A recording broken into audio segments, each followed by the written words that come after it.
पहली ये वीडियो है, इसके अंदर थोड़ा सा इंट्रोडक्शन से रिलेटेड बात कर लेते हैं।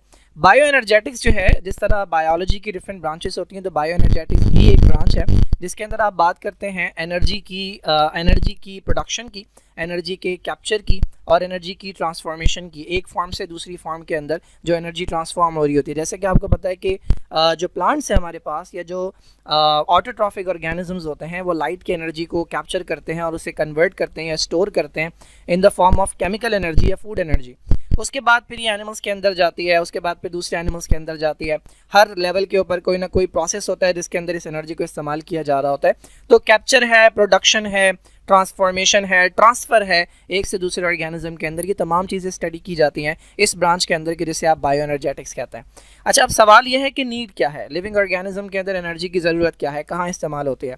तो there are lot of processes, बहुत सारे काम है कि जिसके अंदर एनर्जी इस्तेमाल होती है। फॉर एग्जाम्पल, कोई मैक्रो मॉलिक्यूल बनाना है, कोई बड़ा मॉलिक्यूल बनाना है, जैसे कि आपको पता है प्रोटीन्स बनाने के लिए अमाइनो एसिड को जोड़ना पड़ता है। सिमिलरली कार्बोहाइड्रेट, बड़े कार्बोहाइड्रेट बनाने के लिए छोटे छोटे कार्बोहाइड्रेट को जोड़ना पड़ता है। तो ये बड़े बड़े मॉलिक्यूल्स बनाने के लिए आपको एनर्जी की रिक्वायरमेंट होती है। इसके अलावा आपको पता है कि डीएनए जो है हमारे पास, उसके अंदर हमारी जेनेटिक इन्फॉर्मेशन होती है। इस डीएनए से कॉपी होती है, उसको हम कहते हैं आरएनए, और इस आरएनए से आगे जाकर प्रोटीन ने बनना होता है। तो ये पूरा प्रोसेस जो है, डीएनए से आरएनए बनना ट्रांसक्रिप्शन कहलाता है, और आरएनए से प्रोटीन बनना ट्रांसलेशन कहलाता है। इन तमाम प्रोसेसेस के अंदर कहीं ना कहीं एनर्जी की ज़रूरत होती है। इसके अलावा आपको पता है कि जब प्रोटीन बन जाती है, बनने के बाद जाती है गोल्जी बॉडीज़ के पास, बनती है राइबोसोम्स पे, राइबोसोम्स एंडोप्लाज्मिक रेटिकुलम पे होते हैं, और उसके बाद ये जाती है गोल्जी बॉडीज़ के पास इन अ बैग, जिन्हें आप कहते हैं वेसिकल्स। इनको भी मूव करने के लिए, एक जगह से दूसरी जगह जाने के लिए एनर्जी चाहिए होती है। गोल्जी बॉडीज़ से जब ये बैग, गोल्जी बॉडीज़ के अंदर जब ये प्रोटीन्स फाइनलाइज हो जाती हैं, उसके बाद ये जाके सेल मेम्ब्रेन के साथ फ्यूज़ हो जाती हैं। अगर ये सेल मेम्ब्रेन है तो ये बैग जाके सेल मेम्ब्रेन के साथ फ्यूज़ हो जाएगा, और इसके अंदर ये जो भी मटीरियल है, जब ये बैग यहाँ पर फ्यूज़ होगा तो यहाँ पर ओपनिंग बनेगी और ये मटीरियल बाहर चला जाएगा। तो सेल से बाहर कोई चीज़ जा रही है, सेल के अंदर कोई चीज़ जा रही है, इन तमाम प्रोसेसेस के अंदर एनर्जी चाहिए होती है।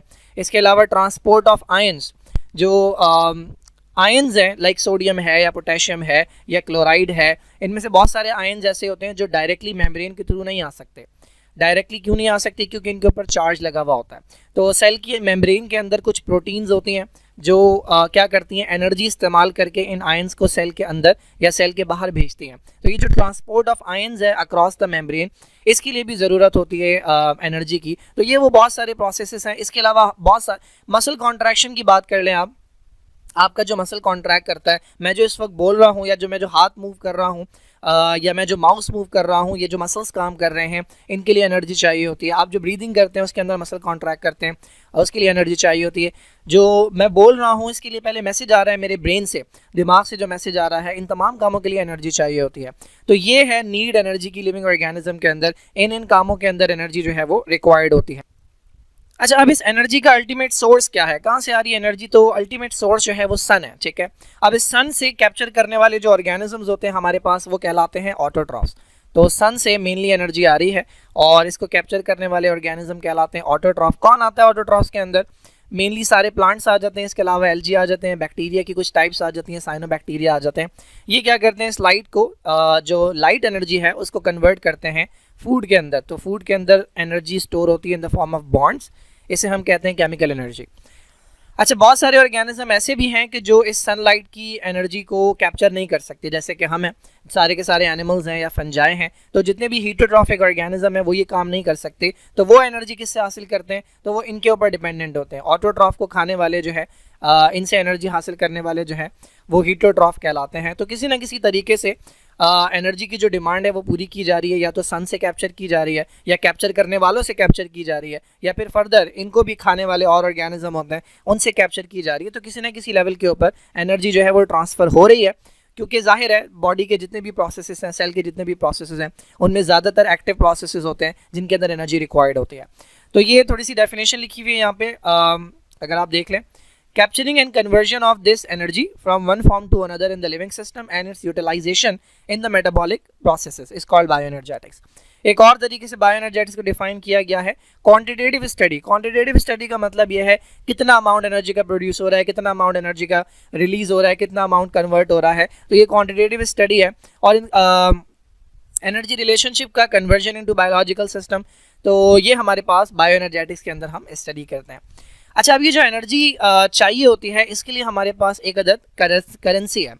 जिस तरीके से आपको इस वक्त अगर मार्केट से कुछ भी ख़रीदना है, दूध से लेकर चीनी तक, चीनी से लेकर गोश्त तक, गोश्त से लेकर आपको कपड़े ख़रीदने हैं, इतनी डिफरेंट तरह की चीज़ें ख़रीदने के लिए आप सिर्फ एक ही नोट इस्तेमाल करते हैं। हर जगह पर वही नोट चलाया जा सकता है। 1000 का नोट अगर आपके पास है, वैसे तो आपके पास नहीं होगा, आप लोग गरीब हैं, तो 100 का नोट भी अगर आपके पास है तो कपड़े ख़रीदने हैं तो उसके लिए भी इस्तेमाल किया जा सकता है, दूध लेना है तो उसके लिए भी इस्तेमाल किया जा सकता है, चीनी के लिए भी। तो डिफरेंट प्रोडक्ट को हासिल करने के लिए आप एक ही करेंसी इस्तेमाल करते हैं। बिल्कुल इसी तरीके से सेल के अंदर जो भी काम करना होता है, डिफरेंट तरह के मसल को कॉन्ट्रैक्ट होना है, नर्व इम्पल्स का ट्रांसफ़र होना है, आयंस को अंदर से बाहर जाना है, एक मॉलिक्यूल को दूसरे मॉलिक्यूल के साथ कंबाइन होना है, डिफरेंट तरह के प्रोसेसेस के लिए जो एनर्जी होती है वो भी एक करेंसी होती है। एक ही मॉलिक्यूल है जो हर जगह आकर एनर्जी प्रोवाइड कर रहा होता है और उसका नाम है एटीपी। तो एटीपी को हम एनर्जी करेंसी कहते हैं। ये वो नोट है जिसको देकर हर काम करवाया जा सकता है। बहुत सारे स्टूडेंट्स सिर्फ इतना जानते हैं कि एटीपी जो है वो एनर्जी करेंसी है। अगर उनसे पूछ लिया जाए कि एटीपी खुद क्या है, मतलब एज अ मॉलिक्यूल क्या है, मॉलिक्यूलर लेवल पे अगर हम जाकर देखें तो ये किस कैटेगरी से बिलोंग करता है। आपने 4 कैटेगरीज पढ़ी हैं चैप्टर नंबर 2 के अंदर। प्रोटीन्स हैं, कार्बोहाइड्रेट्स हैं, लिपिड्स हैं, न्यूक्लिक एसिड हैं। तो अगर मैं पूछूं कि एटीपी किस कैटेगरी के अंदर आता है तो बहुत सारे स्टूडेंट्स को आइडिया नहीं होता। तो याद रखना है आपने, एटीपी जो आता है ये चौथी कैटेगरी के अंदर आता है, जिन्हें हम कहते हैं न्यूक्लिक एसिड। और न्यूक्लिक एसिड जो होते हैं उनका जो मोनोमर होता है, यानी जो सिंगल यूनिट होता है, बेसिक यूनिट होता है, वो कहलाता है न्यूक्लियोटाइड। तो एटीपी जो है ये एक अदद न्यूक्लियोटाइड है और ये वाहिद, ये स्पेशल टाइप का न्यूक्लियोटाइड है जो अकेला काम करता है। देखिए, अगर आप डीएनए की बात करते हैं ना, तो डीएनए के अंदर हज़ारों न्यूक्लियोटाइड मिले हुए होते हैं, आरएनए के अंदर बहुत सारे न्यूक्लियोटाइड मिले हुए होते हैं, लेकिन एटीपी एक ऐसा स्ट्रक्चर है, एक ऐसा मॉलिक्यूल है जो सिर्फ सिंगल न्यूक्लियोटाइड है और ये अकेले बिहेव कर रहा होता है, अकेले वर्क कर रहा होता है। न्यूक्लियोटाइड के अंदर 3 चीज़ें होती हैं। एक, इसके अंदर 5 कार्बन वाला शुगर होता है जिसे आप कहते हैं पेंटोज शुगर, ठीक है, पेंटोज। एक इसके अंदर फॉस्फोरिक एसिड होता है और एक इसके अंदर होती है नाइट्रोजनस बेस, जिसके अंदर एडिनिन हो सकती है, गोनिन हो सकती है, साइटोसिन, थायमीन और यूरासिल। ये मैं जनरली बात कर रहा हूँ। लेकिन अगर मैं बात करूँ एटीपी की, तो एटीपी के अंदर 5 कार्बन वाला कार्बोहाइड्रेट तो होता है, ठीक है, ये ऑक्सीजन आ गया, ये पहला कार्बन, दूसरा कार्बन, ये तीसरा कार्बन, ये चौथा कार्बन और ये 5वां कार्बन है।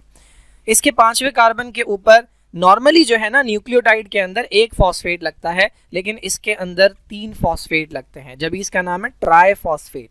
तो इसके अंदर एक फॉस्फेट ये हो गया, एक फॉस्फेट ये हो गया और एक फॉस्फेट ये हो गया। तो इसके अंदर लगे हुए हैं 3 फॉस्फेट के मॉलिक्यूल्स, ठीक है। तो पहली बात तो ये याद रखनी है, ये बाकी न्यूक्लियोटाइड से किस तरह से डिफरेंट है। और इसके पहले कार्बन के ऊपर, हर जगह पहले कार्बन के ऊपर नाइट्रोजनस बेस होता है। तो इसके अंदर आपको ये नहीं मिलेगा, ये नहीं मिलेगा, ये नहीं मिलेगा, ये नहीं मिलेगा। एडिनोसिन जब आप कह रहे हैं, एटीपी का पूरा नाम क्या है, एडिनोसिन ट्राइफॉस्फेट, तो इसके अंदर यहाँ पे एडिनिन लगा होता है। चैप्टर नंबर 2 के अंदर मैंने पढ़ाया था कि जब ये दोनों कंबाइन होते हैं, ये क्या है, पेंटोज शुगर, और ये क्या है, नाइट्रोजनस बेस। तो इनके मिलने से, अगर इसको अभी हटा दें, हम फॉस्फेट को हटा दें, सिर्फ इन दोनों को मिलाकर हम कहें तो इसे न्यूक्लियोसाइड कहते हैं। और जब आप इसमें ये ऐड करते हैं, तीसरी चीज फॉस्फेट ऐड करते हैं, तब ये जाकर बनता है न्यूक्लियोटाइड। यानी अगर मैं 2 चीज़ों को जोड़ूं, इन 2 चीज़ों को जोड़ूं सिर्फ, तो न्यूक्लियोसाइड बनता है, और जब मैं तीसरी चीज़ ऐड करता हूं तो न्यूक्लियोटाइड बनता है। तो याद रखें, ये जो नाम है ना, एडिनोसिन, ये इस न्यूक्लियोसाइड का नाम है। यानी अगर मैं इन दोनों को मिलाकर नाम दूं तो इन दोनों को मिलाकर नाम दिया जाता है एडिनोसिन, और इसके साथ 3 फॉस्फेट लगे हुए, तो इसलिए इसे कहा जाता है ट्राइफॉस्फेट, ठीक है। तो एडिनोसिन, एडिनिन को एडिनोसिन नहीं कहते, एडिनिन और इस पेंटोज शुगर को मिलाकर ये जो न्यूक्लियोसाइड बना है, इसका नाम होता है एडिनोसिन। अगर किसी में इसके साथ लगा हो ग्वानिन, तो उसको आप ग्वानोसिन कहते हैं, ठीक है। तो ये न्यूक्लियोसाइड का नाम है। तो ये स्ट्रक्चर जो मैंने बॉक्स से बंद कर दिया, दिस इज एडिनोसिन, और चूंकि इसके साथ 3 फॉस्फेट लगे हुए हैं, so this is known as triphosphate. यहाँ तक की बात क्लियर है? चलो अब इसको देखते हैं। अब मैं इसको इस तरह से बनाता हूँ। ये हमारे पास एडिनोसिन है, ठीक है, इसमें एडिनिन भी है और इसमें पेंटोज शुगर भी है। इसके साथ लगा हुआ ये एक फॉस्फेट, इसके साथ ये दूसरा फॉस्फेट है, और फिर ये हमारे पास तीसरा फॉस्फेट है। अच्छा, होता क्या है, अभी इसके अंदर बहुत ज़्यादा एनर्जी है, ये एनर्जी रिच मॉलिक्यूल है। और इसका ये जो तीसरा वाला फॉस्फेट है, तीसरा वाला ये वाला जो बॉन्ड बना हुआ है तीसरे वाले फॉस्फेट के साथ, ये बहुत अनस्टेबल होता है और ये इजीली ब्रेक हो जाता है और इससे एनर्जी रिलीज होती है। इसको वेवी लाइन इसीलिए बनाई है कि इसके अंदर हाई एनर्जी है। तो जैसे ही ये बॉन्ड टूटेगा, जब भी बॉन्ड टूटता है आपको पता है ये एक एक्सोथर्मिक रिएक्शन होता है और यहाँ से एनर्जी रिलीज होगी। तो जब बॉन्ड टूटेगा तो ये फॉस्फेट अलग हो जाएगा, तो ये ATP नहीं रहेगा बल्कि इसके अंदर 3 के बजाय 2 फॉस्फेट हो जाएंगे। तो ये वाला मॉलिक्यूल कहलाता है ATP, एडिनोसिन ट्राइफॉस्फेट। इसमें चूंकि 2 मॉलिक्यूल्स हैं ये कहलाता है ADP। ये वाला फॉस्फेट सेपरेट हो गया और ये इस बॉन्ड के टूटने से क्या निकली, इस बॉन्ड के टूटने से निकली है एनर्जी। यूजुअली ये एक ही बॉन्ड टूटता है, लेकिन इसका ये दूसरा बॉन्ड भी टूट सकता है, ज़रूरत होती है तो टूट जाता है, अदरवाइज नॉर्मली एक ही बॉन्ड टूटता है। ADP बन गया, ठीक है। अब सपोज कर लें किसी काम के लिए सेल को एनर्जी चाहिए थी, मसल कॉन्ट्रैक्ट होना था, तो ATP आएगा, इसका फॉस्फेट अलग हो जाएगा, यहाँ से एनर्जी निकलेगी और सेल उसे इस्तेमाल कर लेगा और ये ADP में कन्वर्ट हो गया।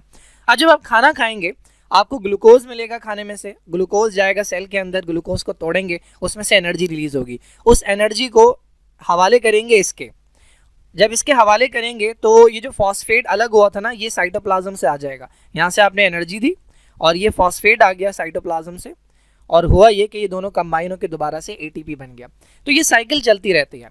देखिए ये जो मॉलिक्यूल है ना, ये आपकी चार्ज बैटरी की तरह है, ठीक है। और जब आप गेम खेल खेल के उसे इस्तेमाल कर देते हैं तो ये वाली हालत हो जाती है जिसे आप यूज्ड बैटरी कहते हैं।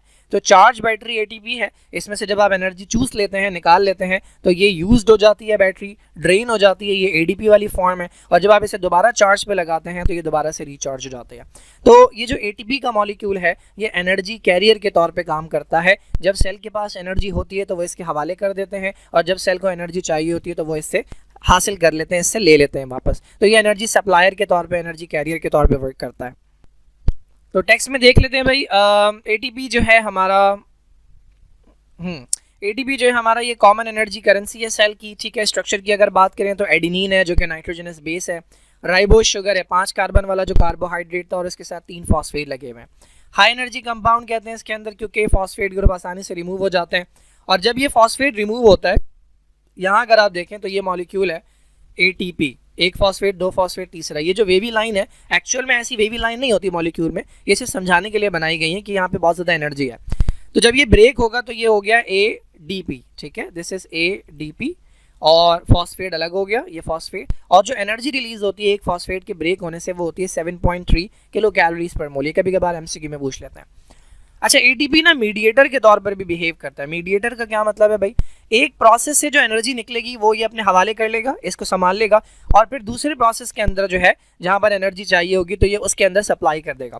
तो ये मीडिएटर के तौर पर भी बिहेव करता है, एक रिएक्शन से एनर्जी लेकर अपने पास रख के किसी दूसरे रिएक्शन के अंदर सप्लाई कर सकता है। तो ATP बहुत सारे कामों के अंदर इस्तेमाल होता है। बॉडी के अंदर 2 तरह के रिएक्शंस होते हैं, एक एंडरगोनिक और एक एक्सरगोनिक। एंडरगोनिक को इस तरह से समझ ले जैसे आप 9th क्लास से पढ़कर आए हैं एंडोथर्मिक रिएक्शन, कि जिसके अंदर एनर्जी जो है वो सप्लाई करनी पड़ती है, एनर्जी स्टोर करवानी पड़ती है किसी मॉलिक्यूल के अंदर, तो वो एंडरगोनिक रिएक्शन है या एंडोथर्मिक रिएक्शन है। और वो मॉलिक्यूल के जिसके अंदर एनर्जी रिलीज होती है, वो मॉलिक्यूल के जिसमें एनर्जी रिलीज होती है वो एक्सरगोनिक रिएक्शंस होते हैं, या जिन्हें आप एक्सोथर्मिक रिएक्शंस कहते हैं। तो दोनों कामों के अंदर कहीं ना कहीं किसी चीज़ को ब्रेक करना है तो उसके लिए भी कभी कभार एनर्जी चाहिए होती है, ATP की ज़रूरत पड़ती है, या कोई बॉन्ड बनाना है तो उसके लिए भी एनर्जी की ज़रूरत होती है। तो एंडोथर्मिक रिएक्शंस की एग्जांपल क्या है, प्रोटीन बनानी है आपने, अमाइनो एसिड को अमाइनो एसिड के साथ जोड़ना है। अब ये दोनों ऐसे तो जुड़ेंगे नहीं, कहते हैं कि भाई हमें रिश्वत चाहिए, जहेज चाहिए, हमें एनर्जी चाहिए, तो ATP आता है और एनर्जी दे देता है और ये दोनों हमेशा के लिए बंधन में बन जाता है। तो इसी तरह से प्रोटीन बनना, लिपिड बनना या कार्बोहाइड्रेट के बनने का जो प्रोसेस है, ये तमाम वो प्रोसेस है कि जिसके अंदर एनर्जी देनी पड़ती है, इन्वेस्ट करनी पड़ती है। तो ये एंडरगोनिक रिएक्शंस है, एंडोथर्मिक रिएक्शंस है। और ब्रेक डाउन ऑफ ग्लूकोज जो है, ग्लूकोज टूटता जो है तो उसके नतीजे में एनर्जी रिलीज होती है, तो ये एक्सरगोनिक या एक्सोथर्मिक रिएक्शन है। ठीक है जी, यहाँ तक की बात हो गई। 2 हमारे पास प्रोसेसेस हैं, मेन प्रोसेसेस हैं कि जिसके अंदर एनर्जी की प्रोडक्शन होती है। एक हमारे पास है फोटोसिंथेसिस और एक हमारे पास है रेस्पिरेशन। इनको हम यही 2 टॉपिक हैं इस पूरे चैप्टर के अंदर, यही 2 टॉपिक हैं जो डिटेल में एक्सप्लेन किए गए हैं। एक टॉपिक वो है कि जो ऑटोट्रॉफिक ऑर्गेनिज्म के अंदर हमें मिलता है वो है फोटोसिंथेसिस, और एक टॉपिक वो है जो कि हमें सारे के सारे ऑर्गेनिज्म के अंदर मिलता है जिसे आप कहते हैं रेस्पिरेशन। फोटोसिंथेसिस का बेसिक ओवरव्यू क्या है, ये एक ऐसा प्रोसेस है जिसके अंदर ऑटोट्रॉफिक ऑर्गेनिज्म जो है, specially green plants, mainly green plants जो हैं, ये लाइट की एनर्जी को यूज़ करते हैं, कैप्चर करते हैं with the help of chlorophyll, और कार्बन डाइऑक्साइड और वाटर को कंबाइन करके ग्लूकोज बनाते हैं। ठीक है जी। रेस्पिरेशन किसे कहते हैं? रेस्पिरेशन कहते हैं ब्रेक डाउन ऑफ फूड को टू प्रोड्यूस एनर्जी। दो तरह से होती है रेस्पिरेशन, ऑक्सीजन की प्रेजेंस में, ऑक्सीजन की एब्सेंस में। तो ये बेसिक ओवरव्यू हो गया। अब इन दोनों प्रोसेसेस के अंदर आपको एटीपी बनता हुआ नजर आएगा। कैसे बनता हुआ नजर आएगा? फोटोसिंथेसिस के अंदर सनलाइट की जो एनर्जी है उसे लाइट कैप्चर करने वाले जो स्ट्रक्चर्स होते हैं, जो क्लोरोफिल के मॉलिक्यूल्स होते हैं, वो इसे कैप्चर करते हैं और फिर उसे जमा कर लेते हैं एटीपी के अंदर। ठीक है। तो फोटोसिंथेसिस के अंदर जो एटीपी बनता है वो इस तरह से बनता है कि लाइट एनर्जी को स्टोर कर लिया जाता है एटीपी के मॉलिक्यूल के अंदर। जबकि सेलुलर रेस्पिरेशन जो होती है उसके अंदर लाइट एनर्जी का कोई काम नहीं होता। इसके अंदर बेसिकली जो केमिकल एनर्जी है, जो ग्लूकोज है, जो फूड है, उसके जो बॉन्ड्स हैं उसमें जो केमिकल एनर्जी है इसको तोड़ते हैं। जब यहाँ से एनर्जी रिलीज होती है तो फौरन से ही आता है और इसको हम इसके हवाले कर देते हैं। तो ये दो डिफरेंट तरीक़ों से एनर्जी प्रोड्यूस हो रही है, लेकिन इन दोनों प्रोसेसेस के अंदर एटीपी जनरेट होते हैं, एटीपी की प्रोडक्शन होती है। ये हम डिटेल में इंशाल्लाह पढ़ेंगे नेक्स्ट लेक्चर के अंदर। आई होप ये थोड़ा सा इंट्रोडक्शन समझ आया होगा। मेरा नहीं ख्याल कि ये मुश्किल चैप्टर है, सिर्फ बताने वाली बातें हैं ज़्यादातर, समझने वाली बहुत कम बातें हैं। इंशाल्लाह समझ आ जाएगा।